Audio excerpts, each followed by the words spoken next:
نہ خرد کی روشنی تھی، نہ نظر کی، نہ جنوں کی آگ ہی تھی، تیری راہبری سے پہلے یہ جہاں جہاں نہیں۔ تو زندگی کا حسن ملتا کیسے؟ ہمیں خدا تک آشنائی ملی ہے حضور کے صدقے سے۔ اللہ اکبر۔ فیض پہنچا اے رضا احمد پاک کا، اعلی حضرت بولے فیض پہنچا اے رضا احمد پاک کا، ورنہ ہم کیا جانتے خدا کون ہے۔ پہچان ہوتی، انسان کی نظر تو دیکھ کے مانتی ہے نا، دیکھ کے، چھو کے، پکڑ کے، سن کے، اور ایسی ذات کو مان لیا جو دیکھی بھی نہیں جا سکتی، جس کو سنا بھی نہیں گیا، جس کو چکھا بھی نہیں جا سکتا، جس کو چھوا بھی نہیں جا سکتا، اچھا جس کو سوچا بھی نہیں جا سکتا۔ تو دل میں تو آتا ہے سمجھ میں نہیں آتا، میں جان گیا بس تیری پہچان یہی۔ ایک ایسی ذات پر کہ جو فہم و ادراک کی حدود سے بھی بڑا ہو، عقل و خرد سے بھی بالا ہو، سمجھ سے بھی اونچی ہو، اور کوئی مثل بھی نہ دی جا سکے، مثال بھی نہ دی جا سکے۔ کوئی مثل ہو تو مثال دیں، لیسا کمثلہ ہی شیء، اس کی مثل تو کوئی چیز ہی نہیں ہے، تو کیسے مثال دیں؟ تو پھر سمجھیں کیسے؟ سمجھ سے بھی بڑا ہے۔ بلکہ علم کلام کے لوگوں نے کہا جو چیز سمجھ میں آ جائے اس کی بھی نفی کر دو، وہ خدا نہیں ہو سکتا۔ سمجھ سے بھی بڑا ہے، پھر مان کیسے لیں؟ اللہ اکبر۔ انسان کی تو عادت ہے کہ وہ دیکھ کے مانتا ہے۔ قوم موسیٰ نے کہا نا لَن نُؤْمِنَ لَكَ حَتَّى نَرَى اللَّهَ جَهْرًا، ہم دیکھیں گے تو مانیں گے، دیکھیں گے تو نہیں مانیں گے۔ تو انسان کی عادت، اقبال نے بھی کہا خو گرے پے کرے محسوس تھی انسان کی نظر، بن دیکھے خدا کو پھر کوئی مانتا کیوں کر۔ انسان کی نظر محسوسات کی عادی ہے، دیکھتا ہے تو پھر مانتا ہے۔ اور میں اور آپ تو 1400 صدیوں کے فاصلے پہ نا، اور کتنے گناہگار بھی ہیں، لیکن رمضان کا مہینہ ہوتا ہے، کڑکتی گرمی ہوتی ہے، شدت کی پیاس، زبان کانٹا، ہونٹ خشک اور حلق بھی خشک، ٹھنڈا پانی دستیاب، دروازہ بند، کوئی دیکھنے والا نہیں ہے، لیکن وضو بھی احتیاط سے کرتے ہیں، کوئی حلق سے نیچے قطرہ ٹپک نہ جائے، کیوں میرا اللہ دیکھ رہا ہے۔ ایسی ذات پر اتنا پختہ یقین، اور اتنی صدیوں کے فاصلے پہ کھڑے ہیں پھر بھی اتنا پختہ یقین۔ یہ پختہ یقین ملا کیسے؟ محمد عربی کی چوکھٹ سے ملا ہے۔ اگر وہ نہ ہوتے تو کیسے اس ذات کو ہم مان لیتے؟ ہم وہاں تک پہنچتے کیسے؟ اللہ کے محبوب علیہ السلام ایک دن مدینے سے گزر رہے تھے، تو ایک شخص جس کا نام تھا سوا، تو وہ گھوڑا لیے جا رہا تھا، حضور کو پسند آ گیا، اس سے کہا کہ یہ بیچتے ہو؟ اس نے کہا بیچتا ہوں۔ کتنے کا؟ اتنے کا۔ کہا کہ رکو میں اس کی قیمت لے کے آیا اور تمہیں دیتا ہوں۔ گھوڑا چونکہ پسند آ گیا تھا حضور کو، تو آقا قیمت لینے گئے تو کسی نے اس کو رکے ہوئے دیکھا تو پوچھا یہاں کیوں کھڑے ہو؟ اس نے کہا مسلمانوں کے نبی سے اس گھوڑے کا سودا ہو گیا تو وہ قیمت لینے گئے۔ اس نے کہا مجھے زیادہ پیسوں سے دے دو، تو اس نے کہا میں تو یار سودا کر چکا ہوں۔ اس نے کہا کہ کوئی گواہ تھا؟ کہا نہیں۔ کہا مکر جانا۔ اس کو پیسوں کی لالچ آ گئی، اس نے کہا ٹھیک ہے حضور، اتنے میں قیمت لے کے پہنچ گئے۔ تو اس نے کہا میں نے تو آپ سے سودا کوئی نہیں کیا۔ حضور نے کہا ابھی تو سودا ہوا ہے۔ وہ کہنے لگا میں نے سودا کوئی نہیں کیا۔ لوگ بھی اکٹھے ہونے لگے، ہجوم بن گیا۔ اب حضور کہے میں نے گھوڑا خریدا ہے، وہ کہے میں نے بیچا نہیں۔ اب جب لوگوں کا ہجوم بنا تو لوگوں کے ہجوم کا بھی ایک پریشر ہوتا ہے۔ تو اس نے کہا کہ اگر بات لوگوں پہ چلی گئی تو صادق بھی یہ ہیں، امین بھی یہ ہیں، تو لوگ تو انہیں سچا کہیں گے۔ اس نے کہا اچھا مجھے یہ بتائیں کہ جب دو آدمیوں کے مابین یوں نزاع بن جائے تو اس میں تسویہ کی صورت کیا ہوتی ہے آپ کی شریعت میں؟ تو حضور نے فرمایا میری شریعت تو کہتی ہے کہ جو مدعی ہے وہ گواہ لائے، والیمین علی من انکر، جو انکار کرتا ہے وہ قسم دے دے۔ اس نے کہا پھر ٹھیک ہے، آپ کا دعویٰ ہے کہ آپ نے گھوڑا خریدا ہے تو پھر آپ گواہ دیں، اور اگر آپ کے پاس گواہ نہیں ہے تو پھر میں قسم دے دیتا ہوں۔ جھوٹ اس نے پہلے بول لیا تھا، قسم دینا اس کے لیے مشکل نہیں تھا، اس کو یہ بھی پتا تھا گواہ کوئی نہیں۔ تو اس نے کہا جناب آپ گواہ لے آئیں، آپ گواہ پیش کر دیں تو میں گھوڑا دے دیتا ہوں جس قیمت پہ آپ بتا رہے ہیں، اور اگر آپ کے پاس گواہ نہیں ہے تو پھر میں قسم دے دیتا ہوں۔ اب بھری بزم تھی، لوگوں کا ہجوم تھا، اور اس نے ایک ایسی بات کی قبل اس سے کہ کچھ دیر گزرتی حضرت حذیفہ رضی اللہ تعالی عنہ، حذیفہ بن یمان الانصاری رضی اللہ تعالی عنہ آگے بڑھے اور کہا کہ گواہی مانگتا ہے؟ اس نے کہا جی میں گواہی مانگتا ہوں۔ تو کہا میں گواہی دیتا ہوں، جتنے میں حضور نے بتایا اتنے میں سودا ہوا ہے، اور حضور نے گھوڑا خریدا ہے۔ اس نے کہا جی ٹھیک ہے، مجھے پیسے مل گئے اور ٹھیک ہے، میرا مطالبہ پورا ہو گیا، گواہی چاہیے تھی، درکار تھی، گواہی مل گئی۔ تو اس نے گھوڑا دے دیا اور قیمت اس نے لے لی۔ قیمت اس نے اپنی مرضی کی گھوڑے کے مطابق ہی لی تھی، وہ تو زیادہ پیسوں کے لالچ میں مکرا تھا۔ تو خیر اس کو راستہ نکلنے کا مل گیا، تو اس نے کہا جی ٹھیک ہے جی، گھوڑا اس نے حضور کو دے دیا اور قیمت اس نے خود لے لی۔ تو حضور علیہ السلام جب چلنے لگے، لوگ ہٹنے لگے، تو حضور نے حضرت حذیفہ رضی اللہ تعالیٰ عنہ کو اشارے سے قریب کیا اور کہا کہ تم نے گواہی دی، تم تو موقع پہ موجود ہی نہیں تھے، تو تم نے گواہی کیسے دی؟ تو حضرت حذیفہ رضی اللہ تعالیٰ عنہ نے کہا حضور گھوڑا کیا ہے، آپ کے کہنے پہ تو ہم نے رب کی گواہی دے دی، ہم نے رب کو دیکھا تھا، آپ نے کہا نہ ہے تو ہم نے مان لیا، تو یہ گھوڑا کیا ہوتا ہے؟ تو حضور نے آپ حضرت حذیفہ کا ہاتھ پکڑ کے فضا میں بلند کیا اور لوگوں کو کہا جانے والوں رک جاؤ۔ لوگ ٹھہر گئے، کہا کسی عدالت کو کچہری میں گواہ کی ضرورت ہو تو میری شریعت 2 گواہ مانگتی ہے، لیکن جہاں میرا خزیمہ ہوگا، ہاں حذیفہ نہیں، خزیمہ بن ثابت انصاری رضی اللہ، جہاں میرا خزیمہ ہوگا وہاں ایک کی گواہی 2 کے قائم مقام ہوگا۔ فیض پہنچا اے رضا احمد پاک کا، ورنہ ہم کیا جانتے خدا کون ہے۔ میں اگر خدا سے ملنا چاہوں تو مجھے بتاؤ نہ کہ میں کدھر جاؤں، شرق کو جاؤں، غرب کو جاؤں، شمال کو جاؤں، جنوب کو جاؤں، نیچے سوراخ کروں، اوپر سیڑھی لگاؤں، کدھر جاؤں؟ میں آپ سے ملنا چاہتا ہوں تو میں شرق کی جانب سفر کروں گا، آپ مجھ سے ملنا چاہتے ہیں تو غرب کی جانب دوڑیں گے، لیکن میں خدا سے ملنا چاہتا ہوں، وہ تو جہتوں سے پاک ہے، وہ تو سمتوں سے پاک ہے، تو اس کو ملنا چاہوں تو بتاؤ کدھر جاؤں؟ اللہ اکبر۔ آئیے ذرا قرآن کا اسلوب دیکھیے، وَإِذَا سَأَلَكَ عِبَادِي أَنِّي فَإِنِّي قَرِيبٌ۔ حبیب میرے بندے تیرے پاس آ کے میرا پوچھتے ہیں، بندے میرے ہیں، مجھے ڈھونڈتے ڈھونڈتے تیرے پاس آ گئے اور تیرے پاس آ کے پھر میرا پوچھنے لگے۔ فَإِنِّي قَرِيبٌ، ان آنے والوں کو بتلا دیجئے کہ میں دور نہیں ہوں، نیڑے ہوں۔ فا تاقیبیہ کے بعد علماء تفسیر نے لکھا کہ کل مقدر ہے، یہاں کل ماننا پڑے گا، فَإِنِّي قَرِيبٌ اے فَقُلْ إِنِّي قَرِيبٌ، ان کو کہہ دیجئے کہ وہ دور نہیں، آگے ہو تو مل جائے گا۔ یہ ہے ترجمہ کل کے مقدر ماننے سے، لیکن صوفیہ فرماتے ہیں کل کو مقدر ماننے کی ضرورت ہی کیا ہے، بات ہی سیدھی ہے۔ حبیب میرے بندے مجھے ڈھونڈتے ڈھونڈتے تیرے تک آ گئے، تو محبوب جب تیرے تک آ گئے میں پھر بھی دور ہوں۔ میرے بندے جب مجھے ڈھونڈتے ڈھونڈتے تیرے تک جو آ گئے تو محبوب تیرے تک آگے ہیں تو میرے تک آگے، یہ تیرے پاس آ کے پھر میرا پوچھ رہے ہیں۔ خضر بتلائے تو کیوں کر بتلائے، اگر ماہی پوچھے کہ دریا کہاں ہے، اگر مچھلی چھلانگ لگا کے غوطے کھا کے پھر پوچھے کہ دریا کدھر ہے تو خضر کیا بتائیں گے اسے؟ محبوب تیری گلی میں آ کے میرا پوچھتے ہیں، جو تیرے پاس آگے وہ میرے پاس آگے، چونکہ تیرے تک پہنچنا ہی تو میرے تک پہنچنا ہے۔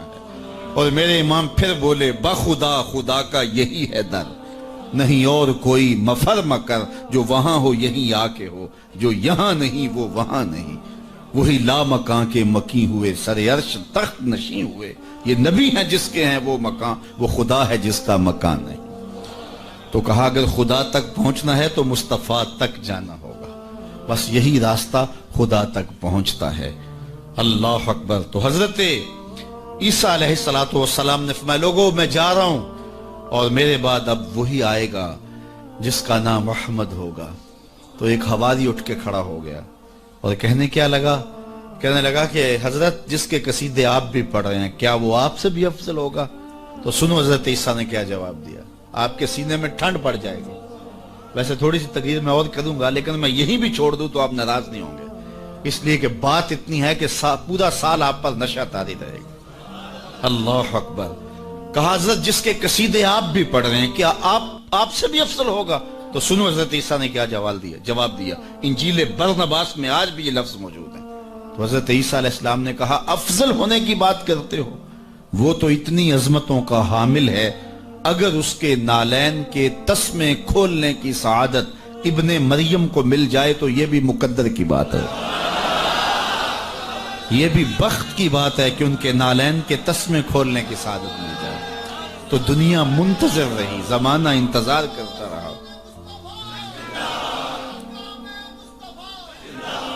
تو لوگ کہاں کہاں منتظر رہے، ہم نے کوئی انتظار نہیں کیا۔ آنکھ کھلی تھی تو مسجد کے سپیکروں سے آواز آ رہی تھی، مصطفیٰ جان رحمت پہ لاکھوں سلام۔ ہم اذان جب ہم نے آنکھ کھولی تو صدائیں مل رہی تھی کہ نبی جی اللہ اللہ اللہ ہو۔ تو ہم کتنے خوش نصیب ہیں، کتنے بخت والے ہیں کہ ہمیں آغوش مادر میں حضور کا نام مل گیا، کوئی انتظار ہی نہیں کرا۔ اقبال کتنے فخر سے کہا کرتے تھے، نام تو از پدر آموختم، حضور آپ کا نام میں نے اپنے باپ سے سنا تھا، آپ کا نام میں نے اپنے باپ سے سنا تھا، آپ کے درود کی لوری اپنی ماں سے سنی تھی، اپنی بہن سے حضور کا پیار سنا۔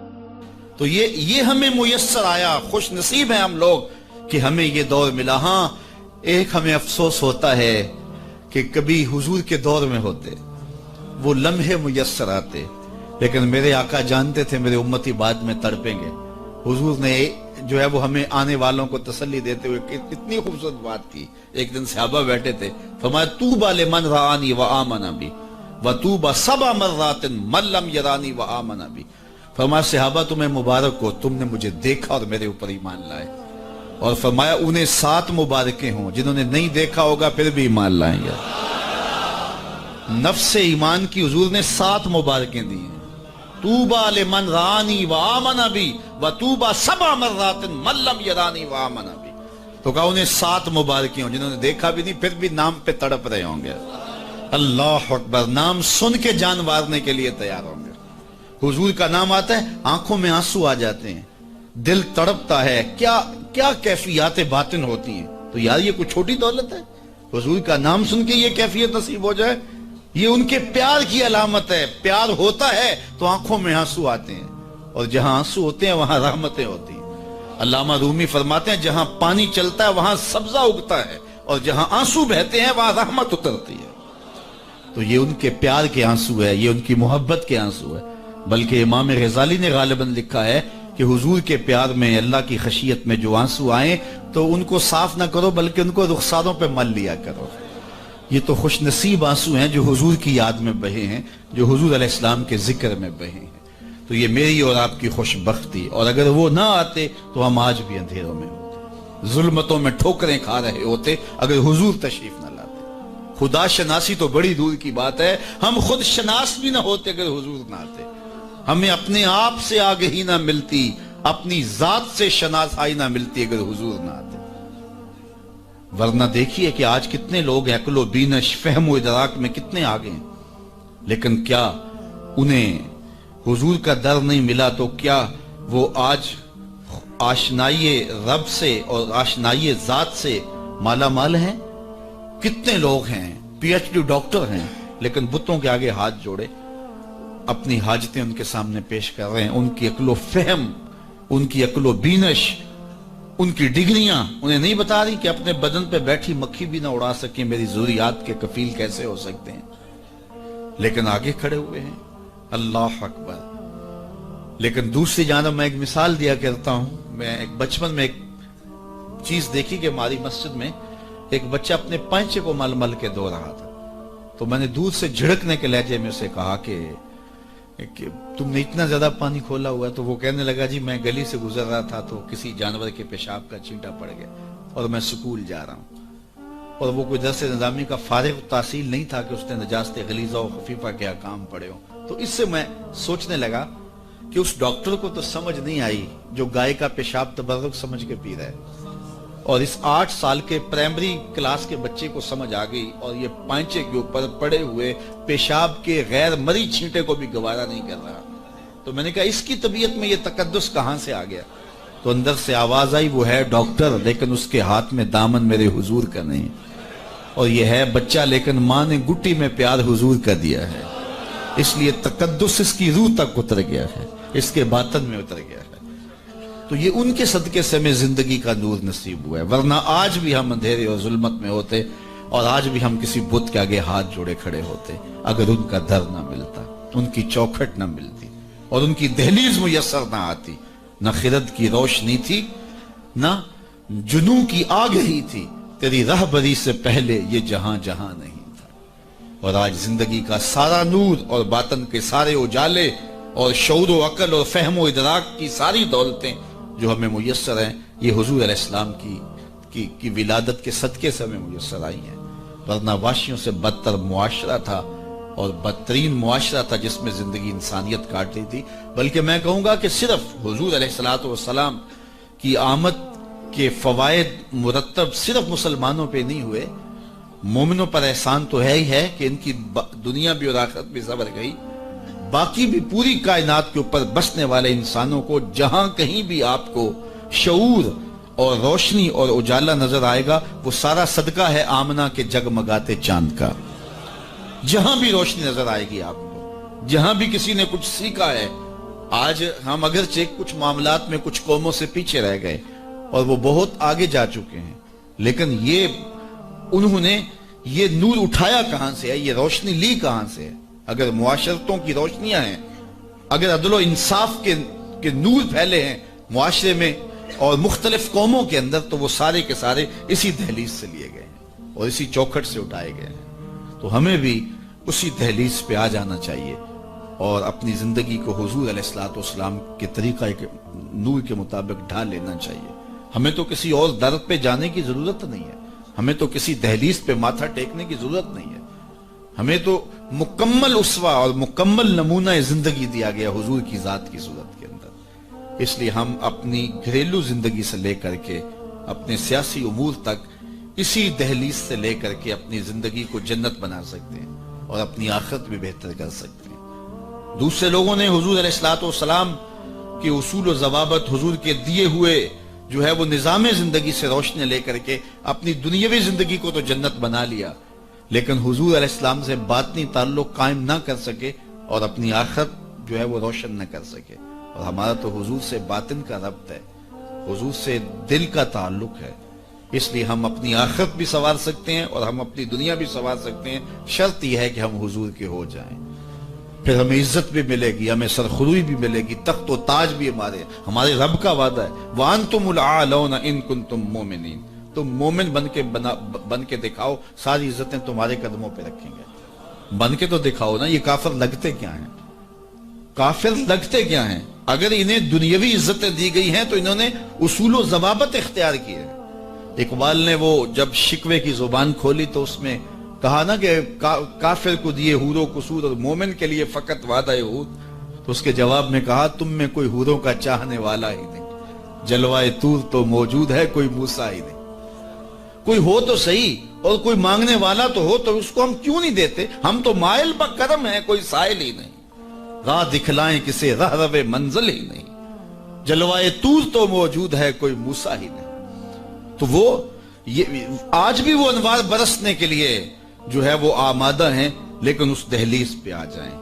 ہم نے اپنے آقا و مولا کے ساتھ اپنا باطنی تعلق تو قائم کیا ہے، لیکن ہماری زندگی کی ترجیحات کچھ اور ہو گئی، اور جس کے نتیجے کے اندر آج ہم دنیا سے جو ہے وہ کٹ گئے اور آج رسوائیوں اور ذلتوں میں اپنی زندگی بسر کر رہے ہیں۔ اقبال علیہ رحمہ نے جب شکوے کا لہجہ اختیار کیا تو فتویٰ بھی متوجہ ہوا اور بہت سخت لہجہ تھا، لیکن جواب آتے ہی سارا نشہ اتر جاتا ہے۔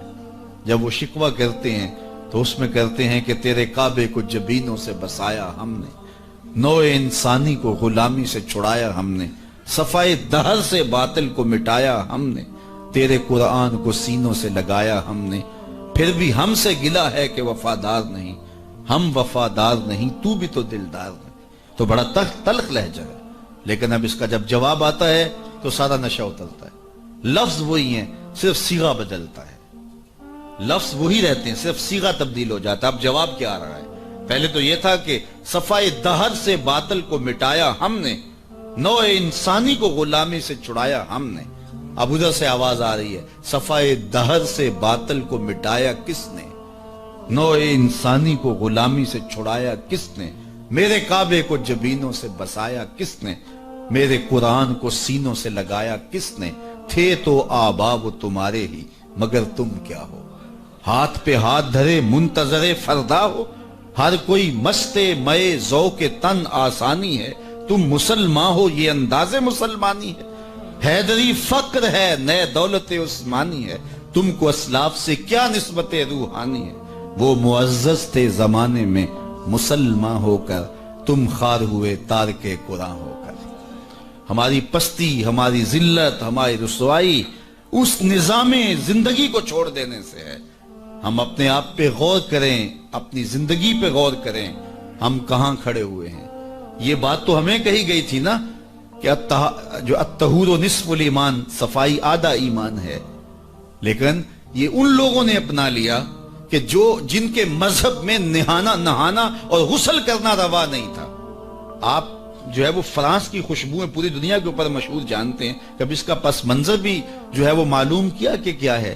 کیونکہ یہ غسل نہیں کرتے تھے اور بدن سے اتنی بدبوئیں اٹھتی تھی کہ ان پر جو ہے خوشبو اس پر غالب کرنے کے لیے طرح طرح کی خوشبوئیں یہاں آئیں تاکہ جو ہے وہ بدبو سے ناک پہ جو لوگ ملنے آتے وہ ناک پہ ہاتھ رکھ لیتے۔ ان کے بادشاہوں کے جسموں سے بدبو آیا کرتی تھی، ان کے ہاں نہانا نہیں تھا۔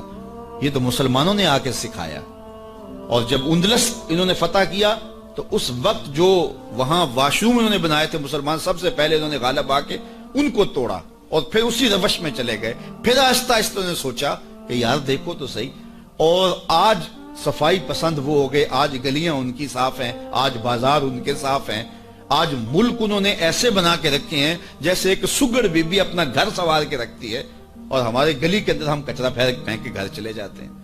میں بعض کا گزرتا ہوں، چونکہ تنگ گلیوں میں بھی جاتا ہوں، بازاروں میں بھی جاتا ہوں، پیدل بھی جاتا ہوں اور سواریوں پہ بھی جاتا ہوں، آپ بھی یہ منظر دیکھتے ہیں کہ 6 فٹ کی گلی ہوتی ہے تو دونوں جانب نالیاں ہو رہی ہوتی ہیں، تو درمیان میں صرف 3 فٹ جگہ ہوتی ہے۔ میاں ایک سائیڈ نالی بنا لو، چلو گلی کشادہ ہو جائے، لیکن ادھر والے نہیں مانتے کہ ہماری جانب نالی ہو، وہ کہتے ہیں ادھر نہیں مانتے، چلو فیصلہ کیا کہ دونوں جانب نالی ہو۔ جب قوم کا مزاج یہ ہوگا تو کیا قوم ترقی کرے گی جو اتنی قربانی بھی نہیں دے سکتی؟ تو اب گندگی کے ڈھیر جگہ جگہ پڑے ہوئے ہیں۔ حکومت کو چھوڑیں آپ، حکومت کی ترجیحات، حکومت کی دلچسپیاں، ان کے معاملے، وہ تو جو کرتے ہیں، جو فریضہ ہمارا تھا ہم نے وہ نبھایا، ہم نے اس فریضے کو پورا کیا۔ تو ہم اپنے رویوں پہ غور کریں، ہمارے آقا نے ہمیں کتنا ستھرا دین دیا تھا، کتنا پیارا دین دیا تھا۔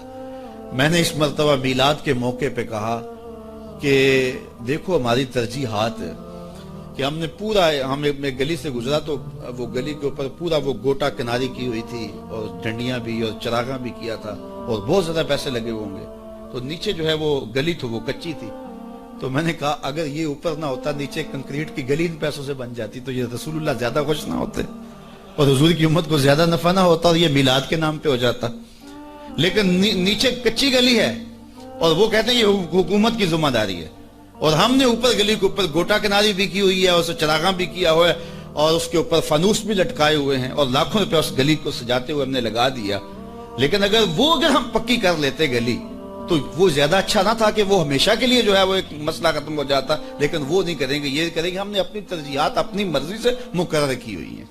تو میرے رسول صلی اللہ علیہ وسلم نے جو ہمیں دین دیا ہے اس دین کو اختیار، اس کا یہ مطلب نہ لیا جائے کہ میں میلاد کے چراغاں کا مخالف ہوں۔ آج کل تو یہ بھی بڑا ڈر لگا رہتا ہے کہ فتوے ایک دم جو ہے وہ متوجہ ہو جاتے ہیں اور کافر سے نیچے تو چھوڑتے ہی نہیں نا، لیکن یہ دکھڑے ہیں ہمارے۔ میں کہتا ہوں گلیاں سجاتے ہو دل ویران نہ رہے، میں کہتا ہوں چراغاں کرتے ہو مکانوں کی چھتوں پہ کرو، میں اس کا انکار نہیں کرتا، لیکن دل کی گلیوں میں اندھیرا نہ رہے۔ اور تم جھنڈیاں لگاتے ہو حضور کے نام کی، ایک ایک پرت پہ، دل کے ایک ایک پرت پہ نام محمد کی جھنڈی بھی لگاؤ۔ اور میں نے الحمدللہ جگہ جگہ میلاد کے موسم میں اس مرتبہ توجہ دلائی کہ آپ اس طرح کریں کہ اپنے محلے کے اندر فہرست بنائیں، اپنی گلی کے اندر فہرست بنائیں۔ اللہ تعالیٰ نے یہ نظام رکھا ہوا ہے۔ غربت کے زمانے کے اندر بھی ایسا ہوتا ہے کہ ایک گلی کے اندر 20 یا 25 گھر ہیں تو 1-2 گھر والوں کو اللہ تعالیٰ نے مال و دولت سے فرازہ جو ہے وہ مالا مال کیا ہوتا ہے، باقی جو ہے وہ پوری گلی کے لوگ غریب ہو سکتے ہیں، لیکن کوئی ایک آدھ آدمی اللہ تعالیٰ وہاں بھی رکھا ہوتا ہے۔ ایک پورا گاؤں ہے، دیہات ہے اور بڑا غریب دیہات ہے، لیکن وہاں بھی کچھ 5, 10, 15 ذمہ دار ہوتے ہیں یا کچھ لوگ مالی طور پہ مستحکم ہوتے ہیں۔ یہ اللہ تعالیٰ نے نظام رکھا ہے۔ وہ جو 5-10 لوگ ایک بستی میں امیر ہیں، ایک گلی کے اندر 15 یا 20 گھر ہیں تو سارے غربا کے گھر ہیں، تو 2-3 گھر جو ہیں اللہ تعالیٰ نے ان کو نوازا ہوا ہے، تو وہ 2-3 گھر یا اس گاؤں کے اندر جو ہے وہ 10-12 لوگ وہ سوچیں کہ ہمیں سرخاب کے پر لگے ہیں کہ ہمیں دولت زیادہ دی گئی ہے۔ عقل و فہم کی وجہ سے بھی دولت زیادہ نہیں ہوتی۔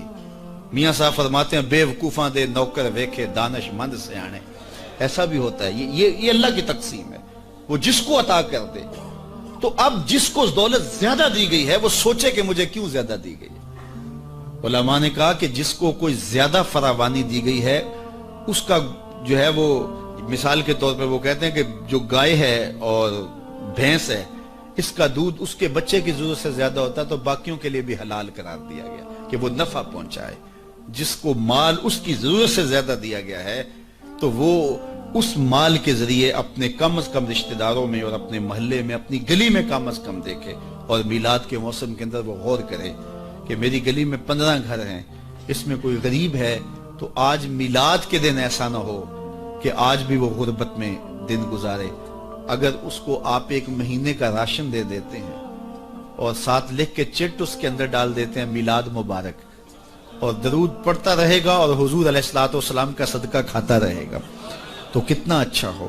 تو یہ وہ چیزیں ہیں جس کی طرف ہمیں توجہ کرنی چاہیے، اور میں سمجھتا ہوں کہ حضور علیہ السلام کی محبت سے معاشرے کے دکھ جو ہیں وہ سمیٹے جا سکتے ہیں۔ آقا کریم علیہ الصلوۃ والسلام نے محبت سے ہی معاشرت کو جو ہے وہ اپنے قریب کیا، اور لوگ ایمان کی دولت سے مالا مال ہو گئے۔ وہ ایک بچہ آیا نا اپنی ماں کے لیے لباس لینے کے لیے، اور پہلے وہ گیا اپنے چچا کے پاس، اس کی ماں بیوہ تھی اور اس کا لباس پھٹ گیا تھا، اور وہ اپنے چچا کے پاس گیا تو اس نے دتکار دیا۔ اللہ اکبر، فذالک الذی یدعو الیتیم، یہ قرآن نے بتایا ہے کہ یہ وہ بد نصیب لوگ ہیں جو یتیموں کو دھکے دیا کرتے ہیں۔ تو وہ ماں نے اس کو روکا تھا، بیٹا نہ جانا، تاریخ خیرب پڑھیں، ماں نے کہا تھا بیٹا نہ جانا، لیکن اس نے کہا کہ تیرے بدن کے اوپر جو لباس ہے وہ بھی پھٹ گیا ہے اور جگہ جگہ سے جسم جھلک رہا ہے، تو میں اپنے چچا سے آپ کے لیے لباس لے کے آتا ہوں۔ پھر جو رویہ اس نے اختیار کیا تو واپس روتا ہوا آ رہا تھا، تو کسی نے راستے نے پوچھا کہ کیا ماجرا ہوا؟ اس نے کہا چچا کے پاس گیا تھا ماں کے لیے لباس لینے، اس نے تو لا کے بھیج دیا۔ اللہ اکبر۔ تو اس نے کہا کہ جا سین حرم میں محمد نام کا ایک شخص بیٹھا ہوا ہے، اگر تو اپنا دکھڑا اس کے سامنے پیش کرے تو وہ امید ہے تمہیں رد نہیں کریں گے، لیکن سن لے ان کا دین کوئی اور ہے۔ اللہ اکبر۔ اپنے ماں کے پاس آیا تو ماں کو کہا کہ چچا نے تو لا کے بھیج دیا، لیکن آپ کی حالت مجھ سے دیکھی نہیں جا رہی۔ بچہ ابھی شعور کی منزلوں میں قدم رکھ رہا تھا، پہلے بہت چھوٹا تھا، اب اس کے اندر ایک جذبات تھے بچے کے اندر۔ تو ماں نے کہا کہ بیٹا نہیں، ان کے پاس نہیں جانا، سنا ہے کہ وہ جو ان سے ملے دین دھرم چھین لیتے ہیں اس کا۔ اللہ اکبر۔ تو حضور علیہ الصلوۃ والسلام کے پاس جانے سے ماں روکنے لگی، لیکن بچے نے کہا کہ امی میں پکا رہوں گا، بتوں کا وفادار رہوں گا، تم اس ٹینشن کو، اس پریشانی کو چھوڑ دو۔ اور حضور کی خدمت میں حاضر ہوا۔ حضور صحن حرم میں چادر اوڑے بیٹھے ہوئے تھے، اور جا کے کہنے لگا میں پہلے بات آپ سے کر لیتا ہوں، آپ کا دین میں نے قبول نہیں کرنا۔ حضور مسکرا کے بولے بیٹا بتاؤ کس لیے آئے ہو؟ کہا میری ماں بے لباس ہے، میں آپ سے لباس لینے آیا۔ حضور نے چادر رحمت اتار کے اس کے کندھوں پہ ڈالی۔ اللہ اکبر۔ وہ واپس آ گیا اور ماں پر حضور کی چادر اڑائی۔ اللہ اکبر۔ اور ماں نے کہا کہ بیٹے اس نے اپنا دین تو نہیں تجھے دیا؟ کہا نہ، میں نے پہلے کہہ دیا تھا تیرے دین نہیں مانوں گا۔ ماں کہنے لگی پتر اس کا دین ماننا چاہیے، یہ جس نے رحمت کی چادر ہمارے سر پہ تان دی۔ اللہ اکبر۔ تیری تک کے ادامہ میں مرید ہو گئے۔ اس بوڑھی عورت کا قصہ بھی آپ نہیں بھول سکتے، جو گھر کا سامان باندھ کے اپنے دروازے پہ بیٹھی ہوئی تھی، اور اس نے سنا تھا مکے میں ایک جادوگر آیا ہے جسے ملتا ہے اس کا دین چھین لیتا ہے۔ اس نے سوچا ساری زندگی لات، منات، حبل، عزا ان کے ساتھ وفا کی ہے، یعوق اور نصر کے قصیدے پڑھے ہیں، تو اب آخری زندگی میں کیا میں ود اور سوا کو چھوڑ دوں گی، میں یعوق اور نصر کو چھوڑ دوں گی، میں لات اور منات کو چھوڑ دوں گی؟ کہا کہ کہیں ایسا نہ ہو کہ کہیں اس سے ملاقات ہو جائے اور وہ دین ہی میرا چھین لے، مجھے شہر چھوڑ دینا چاہیے۔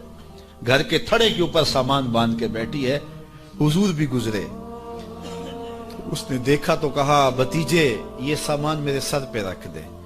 حضور نے سامان اٹھایا، دیکھا تو بوجھل تھا، وزنی تھا، اور بڑھیا کو دیکھا تو کمزور تھی، تو کہا کہ بڑھیا اگر چاہو تو جہاں چاہتی ہو میں خود نہ چھوڑا۔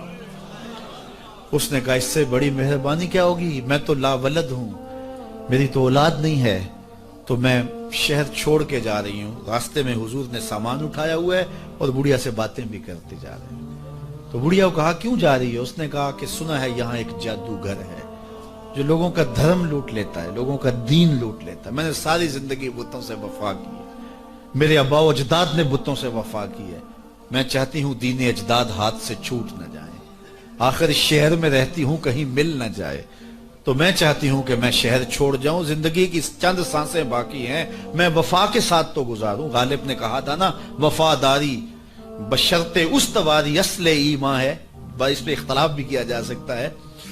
مرے کعبے میں تو بت خانے میں گاڑو برہمن کو، وہ کہتا ہے چاہے بت سے وفاداری ہو، وفاداری تو اس نے کہا میں تو وفاداری کرنا چاہتی ہوں اپنے بتوں سے، اور میں شہر چھوڑ کے مکہ جا رہا ہوں، جانتی ہوں ام القریٰ ہے، بستیوں کی ماں ہے، اس شہر کو شہر جمال کہتے ہیں، شہر خوباں ہے، لیکن میں اس شہر کو چھوڑ کے جا رہی ہوں۔ خیر حضور نے کچھ نہیں کہا، اس کا سامان نہیں پھینک دیا کہ ٹھیک ہے تم پھر جاؤ، سامان اس کا اٹھایا اور جہاں تک اس نے جانا تھا سامان پہنچایا، سامان سپرد کر کے واپس پلٹنے لگے تو اس نے کہا بچے اپنا نام تو بتا دے، لوگ کہیں گے کہ مکہ چھوڑ آئی ہو تو بتاؤں گی ایک جادوگر کے دکھ سے چھوڑ آئی ہوں، تو وہ کتنا برا بھلا کہیں گے شہر مکہ کو کہ جس مکہ سے لوگ نقل مکانی کرنے پہ مجبور ہو گئے، تو میں انہیں یہ بھی بتاؤں گی کہ جس مکے میں جادوگر رہتا ہے اتنا اچھا نوجوان بھی رہتا ہے، تو تیرا نام لیا کروں گی، تیرے قصیدے پڑھا کروں گے۔ تو حضور علیہ السلام مسکرا پڑے، کہا بڑھیا جس جادوگر سے بھاگ کے آئی ہے وہ تیرے سامنے کھڑا ہے۔ اس نے کہا سچ سے آپ ہی محمد ہیں؟ حضور نے فرمایا نام میرا یہی ہے۔ تو اس نے کہا پھر آپ کا جادو میرے پہ چل گیا ہے۔ اللہ اکبر، تیری تک کے ادامہ میں مرید